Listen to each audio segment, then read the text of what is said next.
दो अलग अलग रास्ते चलने वाले लोगों को एक जगह मिलते देखा ही होगा। क्या नंबर्स भी ऐसा करते हैं? आज देख लेते हैं। So good morning everyone, this is JP sir. देखो यार 15वां क्वेश्चन क्या बोलना चाह रहा है हमसे, क्या बोलना चाह रहा है, आराम से देखो, पढ़ो जरा। For what value of n are the nth term of two APs are equal. ध्यान से देखना, ध्यान से देखना नहीं, सुनना भी जरा ध्यान से। हमसे बोला गया 2 AP है, अंजी 2 AP है, ठीक है, कोई दिक्कत नहीं। हमसे क्या बोला जा रहा है, हमसे पूछा क्या जा रहा है, किसी n वैल्यू के लिए इन दोनों APs की nth टर्म कब बराबर होगी। किसी n वैल्यू के लिए, छोड़ो, ध्यान से समझो, कौन सी nth टर्म होगी, कौन सी nth टर्म होगी इन दोनों APs की, कि दोनों APs की जो टर्म्स है वो बराबर हो जाए। मतलब इस वाले की और इस वाले की, दोनों की एक ऐसी टर्म जो आपस में बराबर हो जाए, जो आपस में बराबर हो जाए, वो कौन सी टर्म होगी, मुझे ये बताना है। क्या बात क्लियर? ठीक है, तो ज़रा समझो 2 APs हैं, हाँ जी 2 APs हैं। मान लेते हैं इस वाले AP का जो फर्स्ट टर्म है उसे हम A1 बोल देते हैं या फिर A बोल देते हैं। क्या बात क्लियर है? कितना दिया है? 63 दिया है। अगर इसका डिफरेंस निकालने जाऊँ, क्या करूँ, इसका डिफरेंस निकालने जाऊँ तो मुझे क्या मिल रहा है, इसमें से इसको माइनस कर दो। करते हैं जरा भाई साहब डिफरेंस। 65 में 63 माइनस करोगे तो मिलेगा 2। अरे कितना यार 2, इसमें कोई दो राह वाली बात नहीं है। मतलब मुझे क्या मिल गया, A की वैल्यू मिल गई, D की वैल्यू मिल गई। ठीक है। अगर इस वाले AP की देखूँ मैं बात, अगर इस वाले AP की मैं बात करूँ तो इसके इस AP की फर्स्ट टर्म को मैं कैपिटल A से डिनोट कर दूँ। हाँ जी कर दो सर, आपकी मर्जी, जो आपको करना है कर लेते हैं। तो मैंने वही करा जो मेरी मर्जी थी। मतलब मैंने पहले यानी सेकंड वाले AP की जो पहली टर्म थी उसको 3 से उसको कैपिटल A से डिनोट कर दिया। इसके डिफरेंस को मैं कैपिटल D से डिनोट कर देता हूँ। क्या आएगा डिफरेंस, 10 में से 3 माइनस करोगे तो 7 मिलेगा। मतलब सेकंड टर्म में से फर्स्ट टर्म माइनस कर दो, 3 ही मिलेगा। इसमें कोई दो राह वाली बात नहीं है। अब ध्यान से देखो, अच्छा ये दोनों चीज़ मिल गई, ठीक है। क्या करना है, इक्वेशंस बनाना है। क्या करना है, इक्वेशंस बनाना है। क्या बोला था, इन दोनों APs की कौन सी nth टर्म होगी जब ये दोनों APs की टर्म्स बराबर हो जाएंगी। इन दोनों APs की कौन सी nth टर्म होगी जब इन दोनों APs की वैल्यू, जब इन दोनों APs के टर्म्स की वैल्यू बराबर हो जाएगी। तो देखो मैं बोल देता हूँ, इस वाले की nth टर्म और इस वाले की भी nth टर्म शायद बराबर होगी। हाँ जी बराबर होगी। तो अब जरा इसको ओपन करते हैं, सॉल्व करने की कोशिश करते हैं। अगर nth टर्म निकालनी होती तो क्या करते हो, A plus n minus 1 into small d बराबर इस वाले सेकंड AP की अगर टर्म निकालोगे तो क्या करोगे, A plus n minus 1 into capital D। अरे हाँ ना बोल यार, बिल्कुल सही बात।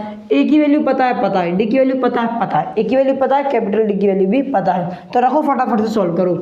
स्मॉल a की value 63 plus n minus 1 into small d की वैल्यू 2 बराबर कैपिटल A की वैल्यू 3। अच्छा n माइनस 1 कैपिटल D की वैल्यू कितनी, 7। अच्छा अरे ये करना था, हाँ जी यही करना था। अब फटाफट से सॉल्व करते हैं। 63 ठीक है, जो 3 प्लस का इक्वल्स टू किस साइड आएगा, माइनस का हो जाएगा, ऑब्वियस सी बात है। तो 63 में से 3 जाएगा, कितना बचेगा 60। तो लिख दो 60 प्लस n इंटू 2, ठीक है, n इंटू 2 कितना हो जाएगा 2n माइनस 1 इंटू 2 कितना हो जाएगा माइनस का 2 बराबर, ये 3 तो मर चुका है वहाँ जा करके। n इंटू 7 हो जाएगा 7n, 7 इंटू माइनस 1 हो जाएगा माइनस का 7। अरे हाँ ना बोल यार। अब क्या करो, ध्यान से देखो, 16 में से 2 जाएगा कितना बचेगा 58। सीधी सी बात है, 16 में से 2 जाएगा बचेगा 58 जो प्लस का इक्वल्स टू किस साइड भेज दो, माइनस का हो जाएगा। मेरी बात क्लियर? ठीक है सब ठीक है। सो 2n बराबर 2n बराबर देखो 2n बराबर 7n माइनस 7 तो ऑलरेडी था, इस साइड माइनस का 58 हो जाएगा। ठीक है भाई साहब, और प्लस का 58 इक्वल्स टू किस साइड आएगा तो माइनस का हो जाएगा। क्या बात क्लियर? जो माइनस का 7 है इसको इक्वल्स टू किस साइड भेज दो, कितना हो जाएगा, जो प्लस का 7 है ना इक्वल्स टू किस साइड भेज दो, माइनस का हो जाएगा। सो 2n माइनस 7n बराबर माइनस 7 माइनस 58। अब फटाफट सॉल्व कर दो, खेला खत्म। माइनस माइनस होता है प्लस, सॉरी प्लस माइनस होता है माइनस। 7 में से 2 जाएगा कितना बचेगा भाई साहब 5n बराबर माइनस माइनस होता है प्लस, 58 में 7 प्लस करोगे माइनस का 65 हो जाएगा। सो n बराबर माइनस 65, यहाँ पे माइनस का साइन आएगा, ध्यान से देखो, ग्रेटर नंबर साइन यहाँ भी आएगा। ठीक है, माइनस माइनस को मार देगा, ठीक है, डिनोमिनेटर में 5 गया।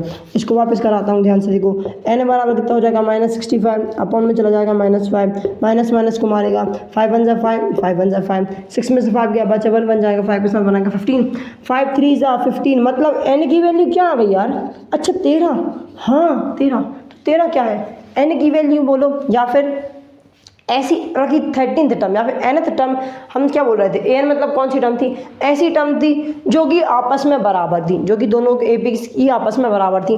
तो मतलब n की वैल्यू आई 13, मतलब क्या, इन दोनों एपीज की 13th टर्म, इन दोनों एपीज की 13th टर्म आपस में बराबर होंगी। क्या कॉन्सेप्ट समझ आ रहा है भाई साहब? nth टर्म कौन सी थी जो आपस में बराबर थी, n की वैल्यू अगर 13 आ गई मतलब 13th टर्म इन दोनों एपीज की बराबर होगी। क्या बात क्लियर हुई? क्या बात क्लियर हुई? ठीक है, स्क्रीनशॉट ले लो, और अगर लिखना है तो इस तरीके से लिख लेना, hence hence hence hence hence 13th term of APs, APs APs S नहीं, एपीज आर इक्वल, अरे हाँ ना भूल, ये लिख लेना, अच्छा रहेगा। अगर क्वेश्चन समझ आ गया, वीडियो पसंद है, वीडियो को लाइक करो, चैनल सब्सक्राइब करो। हम मिलेंगे नेक्स्ट वीडियो में, तब तक के लिए bye bye and have a good day.